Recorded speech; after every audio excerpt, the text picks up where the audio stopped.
자, 여러분들 또 오늘의 문제 한번 풀어볼까요? 지금 밥 먹으면서 수업 듣는 학생들이 있죠? 식사 맛있게 하시면서 들으시기 바랍니다. 또 이것도 들으니까 체할 거나? 자, 좀 꼭꼭 씹으면서 좀 들어보시기 바랍니다. 가정폭력 범죄처벌특례법. 가정폭력 범죄처벌특례법에서 조금 조심할 게, 여러분들 형법상 주거침입죄와 퇴거불응죄는 가정폭력 범죄에 해당하지만 중손괴죄와 출판물 등의 명예훼손은 아니다. 일단 조심할 건 중손괴죄는요 가정폭력 범죄가 아닌 거 맞아요. 그런데 출판물에 의한 명예훼손 이거는 가정폭력 범죄 맞습니다. 그러니까 이것 때문에 X예요. 그럼 우리가 한번 암기해야 되겠죠. 보세요. 형법에 있는 범죄 중에 가정폭력 범죄인 게 뭐 있어서 우리 두 문자 뭐 있습니까? 자, 포에서 목욕하고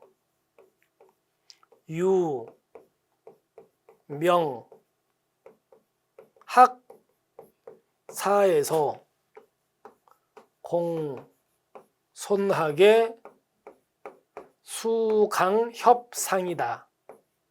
그리고 이제 형법에 있는 성범죄들 다 가정폭력 범죄라 그랬습니다. 조심하시고 그러면 가볼게요. 형법상 폭은 뭐예요? 폭행, 가정 구성원끼리 폭행, 가정폭력 범죄. 그 다음에 포가 뭡니까? 체포감금. 그 다음에 모욕. 그 다음에 유가 뭐예요? 유기. 그 다음에 명예훼손. 근데 여기 명예훼손은요, 제가 단순 명예훼손, 그 다음에 사자 명예훼손, 출판물 명예훼손 다 들어가잖아요. 그 다음에 학대, 그 다음에 아동 혹사, 그 다음에 자 공갈, 그 다음에 재물손괴, 그 다음에 이제 신체 주거의 수색, 그리고 강요, 그 다음에 협박, 그 다음에 상해고 성범죄. 그런데 여기다가 이제 2021년도에 뭐가 들어갔냐면 주거침입, 그 다음에 퇴거불응이 들어갔습니다. 자, 그 다음에 조심하겠습니다. 여러분 이 범죄 앞에요 존속이라는 말이 들어가도 당연히 가정폭력 범죄겠죠. 그 다음에 여기에 유기죄, 영아도 당연히 가족이겠죠. 가정폭력 범죄, 영아 유기도. 그리고 이 말 앞에 특수라는 말이 붙어도 가정폭력 범죄고요. 중이 붙어도 돼. 그런데 문제는 조심할 게 있지. 여기에 재물손괴야. 재물손괴는 특수손괴는 들어가게 돼 있어요. 근데 뭐는 안 들어가? 중손괴는 안 들어갑니다. 이거를 좀 신경 쓰셔야 될 거예요. 됐죠?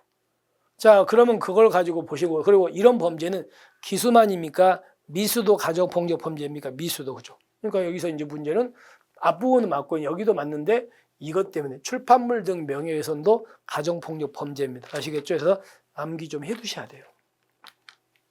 그 다음에 여러분들 이 가정폭력은 재범 우려가 높아요. 그러니까 재범을 막기 위해서 수강명령이나 치료 프로그램 이수명령 병과 할 수 있다. 여러분 가정폭력, 아동학대, 스토킹은 몇 시간? 200시간 할 수 있다. 반대로 아동 청소년의 성보호법하고 성폭력 범죄 처벌특례법, 성범죄는 500시간 해야 된다죠. 따라서 여기는 200시간 병과 할 수 있다예요.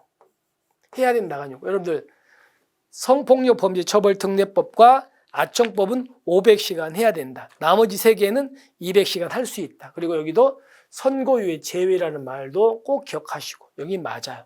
이것 때문에 X. 그 다음에 이제 여기 보세요. 아동 교육과 보호를 담당하는 기관 종사자 기관장은요 만약에 직무 수행을 하면서 가정폭력 범죄를 알게 되면요, 이 사람들은 그냥 신고해야 됩니다. 그런데 뭐가 있냐면 여기처럼 피해자의 명시적 반대 의견이 없으면 신고해야 되는 사람은 이 사람이 아니에요. 이 사람은 그냥 신고해야 돼.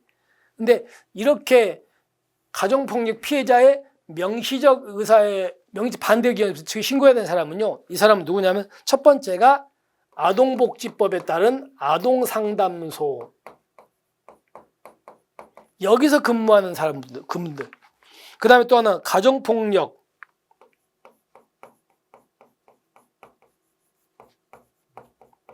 자, 가정폭력 관련 상담소.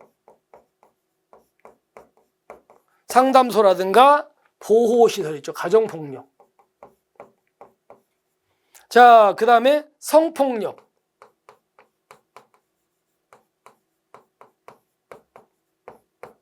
피해 상담소나 보호시 이런 데야.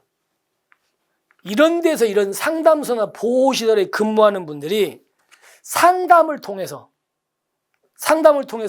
가정폭력을 알게 됐다는 겁니다. 그럼 이 사람들은 바로 피해자의 명시적인 반대 의견 없으면 신고해야 돼요. 그럼 이걸 제외한 나머지 이런 사람들은요, 그냥 신고해야 되는 거예요. 됐습니까? 그래서 여기가 이 사람들이 들어가야 돼. 이 사람 들어가면 안 돼. 아시겠죠? 그래서 이 세 사람 기억하세요. 아동상담소, 가정폭력 관련 상담소, 보호시설, 그 다음에 성폭력 피해 상담소나 보호시설 이런 데는 상담하다가 가정폭력 범죄를 알게 되면요, 피해자의 명시적 반대 의견 없으면 신고해야 된다. 아시겠죠? 이 사람들은. 그렇게 해서 잘못됐습니다. 그 다음에 자, 우리가 피해자에게 고소할 법정 대리인이나 친족이 없는 경우에 이때는요, 이해관계인이 뭐하면 신청하면 검사는 며칠 이내 10일 이내 고소권자 지정해야 되잖아요. 그러니까 여기는 직권이 아니고 이해관계인이 신청하면 10일 이내 고소할 수 있는 사람 지정해야 됩니다. 잘못됐습니다. 자, 그 다음에 사법경찰관은요, 응급조치를 했는데도 불구하고 가정폭력 범죄가 재발될 우려가 있고 긴급을 위하여 법원에 임시조치 결정을 받을 수 없어. 그러면 그때 직권이나 신청에 따라서 할 수 있는 게 뭐예요? 여기 긴급임조치죠. 그럼 여러분들 정리합시다. 임시조치에는 자 보세요. 법원의 판사가 원래 행위자한테 하는 게 무슨 조치예요? 임시조치 아닙니까? 근데 임시조치에는 가정폭력에는 6가지가 있거든요. 뭐 있습니까? 첫 번째가 피해자가 있는 주거 등에서 퇴거 등 격리시킬 수 있죠. 이게 1번. 그 다음에 두 번째가 100m 이내 접근을 못하게 할 수 있잖아요. 세 번째가 전기,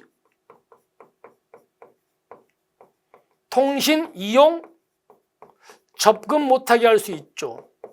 세 가지에다가 그 다음에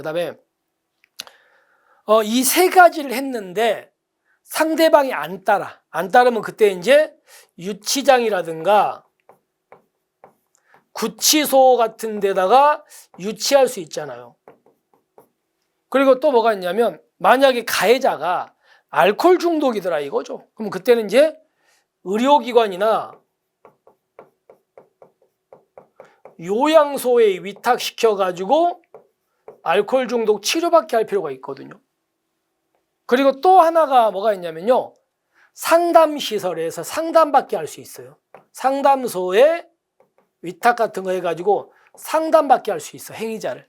이렇게 6개인데 문제는 이 6개는 원래 법원이 행위자한테 하는 건데 만약에 너무 급해가지고 법원의 결정을 받을 시간이 없어. 그러면 그때는요, 우리 경찰이 6개 중에 이 3가지 할 수 있죠. 3가지. 그게 이거잖아요. 그럼 여기서는 보세요. 피해자 또는 가정 구성원의 주거 또는 방실로부터 퇴거 등 격리. 이거 맞죠? 두 번째가 100m 이내 접근 금지도 맞죠. 그 다음에 얘는 없어. C가 이게 아니죠. 이게 아니고 뭐예요? 전기통신 이용 접근 금지가 들어가야 되겠죠. 그래서 X입니다. 이것 때문에. 그 다음에 자 보세요. 여러분들 가정폭력 범죄도 범죄죠. 그럼 우리 경찰이 가정폭력 범죄 수사해가지고 누구한테 송치합니까? 검사한테 송치. 그럼 검사는 딱 봐가지고 이거는 가정을 유지해야 되겠다고 생각하면요, 그냥 형사처벌 안 하고 가정보호 사건으로 처리할 수 있어요. 근데 검사가 딱 봐가 이거는 가정을 끝내는 게 맞겠다고 생각하면 형사처벌 하겠죠. 그러니까 이 사람을 형사처벌할 것인가 아니면 보호처분해가지고 보호사건으로 처리할 것인가는 누가 결정한다? 검사가 결정해요. 그냥 우리는 검사한테 넘겨주는 거지. 넘겨주면서 이렇게 하는 게 좋겠습니다라고 의견 제시할 수 있을 뿐입니다. 따라서 보세요. 가정폭력 범죄로서 사건의 성질, 동기 및 결과, 행위자의 성행 등을 고려해서 보호처분하는 것이 적절하다고 인정하는 경우에는 가정보호 사건을 처리할 수 있는 건 사법경찰관이 아니고 누구라고? 검사예요. 검사가 결정해요. 그래서 이제 이때 검사는 이럴 때 누구의 의견을 존중해야 돼?